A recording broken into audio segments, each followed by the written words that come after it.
Akashvani presents Morning News.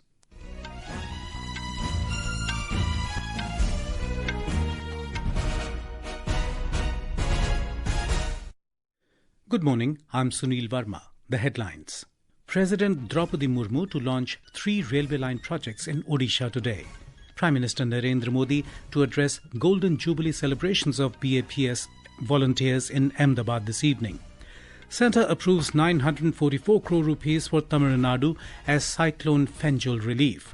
Promises more funds after assessment report by Central Team. India to chair UN Commission on Narcotic Drugs for the first time. India advises its nationals to avoid all travel to Syria amid escalating violence. India's Forex Reserves rise by $1.51 billion to $658.09 billion. And Junior Women's Hockey Asia Cup to begin today in Muscat, Oman.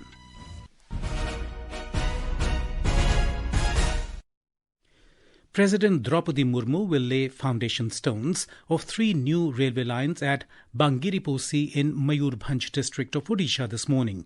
More from our correspondent. President Droupadi Murmu will lay the foundation stone of the 86-kilometer Bangiriposi-Goru Mahishani rail line today, which will enhance connectivity within the Mayurbhanj district of Odisha. The estimated construction cost of this project will be 2,549 crore rupees, and it will facilitate the movement of passengers and freight, contributing to regional economic growth. The 82-kilometer Badam Pahad Kenduzar Ghat rail line will be constructed at an estimated cost of 2,106 crore rupees. The 60-kilometer Buramara Chakulia rail line will connect the Mayurbhanj district of Odisha and East Singhbhum district of Jharkhand, and it will be built at an estimated cost of 1,639 crore rupees. The introduction of these rail lines will bring immense benefits to local residents who have long been deprived of efficient rail communication. The improved connectivity will open up new business opportunities and foster economic development in these regions. Additionally, the construction of the new lines is expected to create new job opportunities, especially in the industrial and transportation sectors, which will further boost the local economy. Moreover, with enhanced rail transport, residents will gain better access to medical and educational facilities, improving their quality of life. Prakash Das, Akashvani News, Bangiriposi. Prime Minister Narendra Modi will virtually address the BAPS Karyakar Swarn Mahotsav, the Golden Jubilee celebrations of BAPS volunteers this evening. Union Home Minister Amit Shah, Gujarat Chief Minister Bhupendra Patel, along with the state cabinet ministers, will also be present for the Golden Anniversary celebration at Narendra Modi Stadium in Ahmedabad. Our correspondent reports that the event will felicitate the service of 1 lakh BAPS volunteers from across the globe. The year-long Karyakarta Suvarna Mahotsav has been organized to honor the service of the volunteers of Bocha Sanwasi Akshar Purushottam Swaminarayan Sanstha BAPS. It was inaugurated by Mahan Swami Maharaj in Surat on January 28, 2024. The Grand Golden Jubilee celebrations will conclude today at Narendra Modi Stadium in Ahmedabad. More than 1 lakh volunteers from 30 countries across the world will participate in the event. The Mahotsav will showcase the contributions and sacrifices of the volunteers through interactive immersive presentations, demonstrations, narrations and throwback videos. Aparna Khund, Akashvani News, Ahmedabad. Union Ministry of Home Affairs MHA has approved the release of 944.8 crore rupees to Tamil Nadu from the State Disaster Response Fund SDRF as relief assistance to people affected by cyclone Fengal. The ministry said that additional financial assistance from NDRF will be approved to the Fengal-affected states after the assessment report by Interministerial Central Team is received. The Central Team has been sent to Tamil Nadu and Puducherry for on-the-spot assessment of the damages caused by the cyclone. In a social media post, Union Home Minister Amit Shah said that the Modi government stands shoulder to shoulder with sisters and brothers in Tamil Nadu during the challenging situation created by cyclone Fengal. Vice President Jagdeep Dhankar will visit Bihar today. He will attend the second convocation ceremony of Mahatma Gandhi Central University MGCU in Motihari in East Champaran district.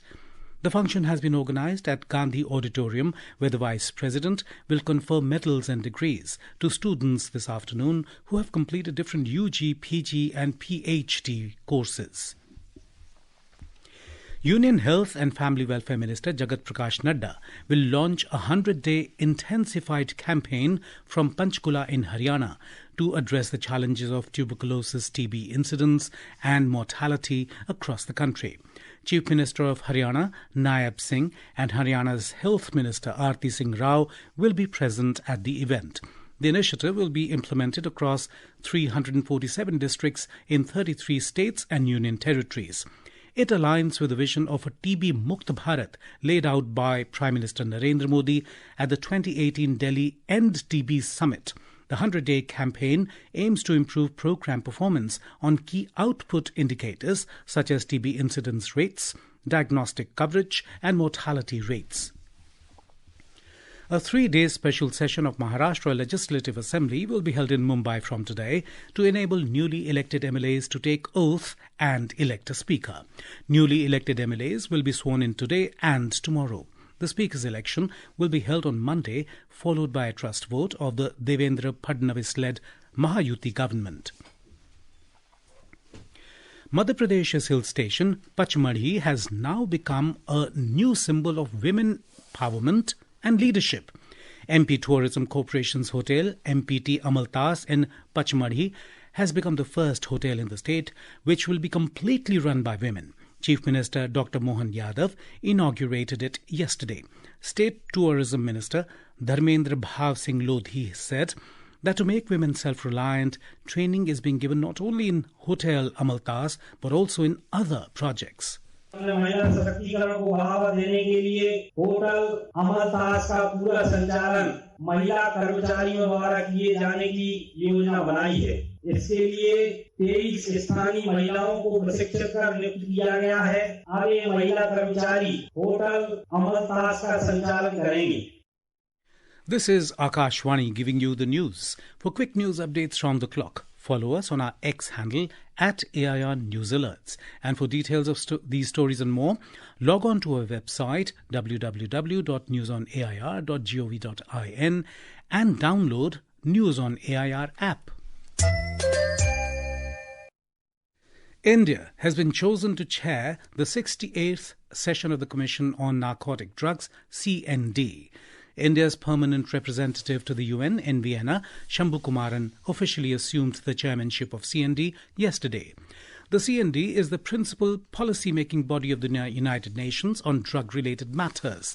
This is the first time that India has been named to chair this important UN body. This reinforces India's growing leadership role on the global stage and its commitment to addressing international issues through established multilateral mechanisms. As chair, India will be expected to articulate interests of the global south in line with its role in promoting interests and perspectives of developing nations in global discussions. Indian nationals have been advised to avoid all travel to Syria until further notification in view of the prevailing situation in the West Asian nation. In an advisory, External Affairs Ministry has asked Indians currently in Syria to remain in touch with the Indian Embassy in Damascus for updates. The embassy's emergency helpline number is +963 9933 85973 and email ID is hoc.damascus@mea.gov.in. Those who can leave have been advised to leave by the earliest available commercial flights. Others have been requested to observe utmost precautions about their safety and restrict their movements to the minimum. External Affairs Minister Dr. S. Jaishankar will participate in the Doha Forum in Qatar today. This is the 22nd edition of the Doha Forum on the theme, The Innovation Imperative. Tomorrow, the External Affairs Minister will travel to Bahrain, where he will co-chair the 4th India-Bahrain High Joint Commission with his counterpart Dr. Abdul Latif bin Rashid Al Zayani. This ministerial meeting will review the entire gamut of the bilateral relations and discuss avenues to further strengthen the multifaceted ties between India and Bahrain. India's foreign exchange Forex Reserves increased by $1.51 billion, reaching a total of $658.09 billion in the week ending November the 29th. This marks the first rise in 9 weeks, recovering from a 5-month low. The latest rise is mainly due to a $2.06 billion increase in foreign currency assets, which now stand at $568.85 billion. Special drawing rights, SDRs, increased by $22 million to $18.01 billion.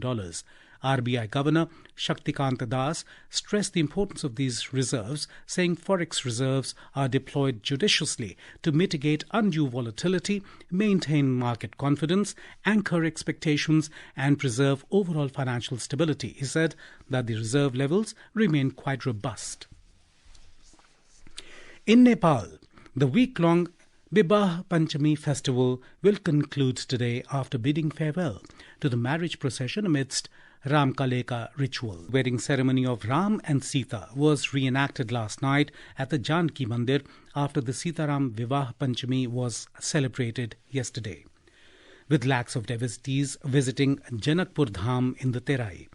Visitors from Ayodhya came to Janakpur to attend the Ram Janaki marriage ceremony. There are around 500 participants, including Sri Ram Janmabhoomi Tirth Kshetra Trust's General Secretary Champat Rai and Ayodhya Town Corporation Chief Girishpati Tripathi, several saints, religious leaders and high-ranking officials from India. The festival is strengthening people's connection between India and Nepal, and the celebration is shared cultural heritage. In Jammu and Kashmir, School Education Department has announced the schedule for winter vacations for all government and recognised private schools up to the higher secondary level in Kashmir Division and the winter zones of Jammu Division. According to a government order, the winter break for classes up to 5th will be from December the 10th to February the 28th. For classes 6th to 12th, the winter break will be from December the 16th to February the 28th. Moving on to the world of sports, Junior Women's Hockey Asia Cup will kick off in Muscat, Oman today, with 10 teams participating in the continental showpiece. A report from our correspondent. In the Junior Women's Hockey Asia Cup, India will compete in Pool A along with China, Malaysia, Thailand and Bangladesh, while Pool B will feature South Korea, Japan, Chinese Taipei, Hong Kong and Sri Lanka. The Indian team, led by Jyoti Singh, will open their campaign against Bangladesh tomorrow. The top 5 teams from the competition will qualify for next year's World Cup. Meanwhile, in cricket, the second test match of the Border Gavaskar Trophy is underway at Adelaide Oval. Australia will resume their innings on day 2 at an overnight score of 86-1 against India this morning. The hosts are currently trailing by 94 runs. In another cricket update, in the Men's Under-19 Asia Cup ODI, India stormed into the final after securing a 7-wicket win over Sri Lanka in the semi-final match played yesterday. They will now face defending champions Bangladesh in the final tomorrow. And finally, in badminton, India's rising women's singles star Anmol Kharb defeated defending champion Lalin Ratchaiwan of Thailand in the quarterfinals of the Guwahati Masters yesterday. She will now face compatriot Mansi Singh in the semi-finals. Manik Sharma, Akashvani News, Delhi. And now for a look at today's newspapers, it's over to Subhadra Ramachandran. Thank you, Sunil. The Hindu Business Line leads with the headline, RBI holds key rate to bring down inflation in the interest of growth. Financial Express headline reads, Das walks the talk. India and China have held the 32nd meeting of the Working Mechanism for Consultation and Coordination on India-China Border Affairs to examine ways to stop repeat of 2020 violent incidents, reports a Pioneer. India's Foreign Secretary to visit Bangladesh on Monday amid strain in ties, writes Hindustan Times. And finally, under the headline, Central School Push, 85 new Kendriya Vidyalayas, 13 in J&K, 28 Navodayas, NE Focus. The Indian Express reports that the Union Cabinet has approved rupees 8,231 crore for what may be the largest expansion of central schools in a decade. With that, it's back to you, Sunil. Thank you, Subhadra. Now, before we end the bulletin, the headlines once again. President Droupadi Murmu to launch 3 railway line projects in Odisha today. Prime Minister Narendra Modi to address Golden Jubilee celebrations of BAPS volunteers in Ahmedabad this evening. Centre approves 944 crore rupees for Tamil Nadu as cyclone Fengal relief. Promises more funds after assessment report by central team. India to chair UN Commission on Narcotic Drugs for the first time. India advises its nationals to avoid all travel to Syria amid escalating violence. India's Forex Reserves rise by $1.51 billion to $658.09 billion. And Junior Women's Hockey Asia Cup to begin today in Muscat, Oman. And with that, we end the morning news. Have a nice day.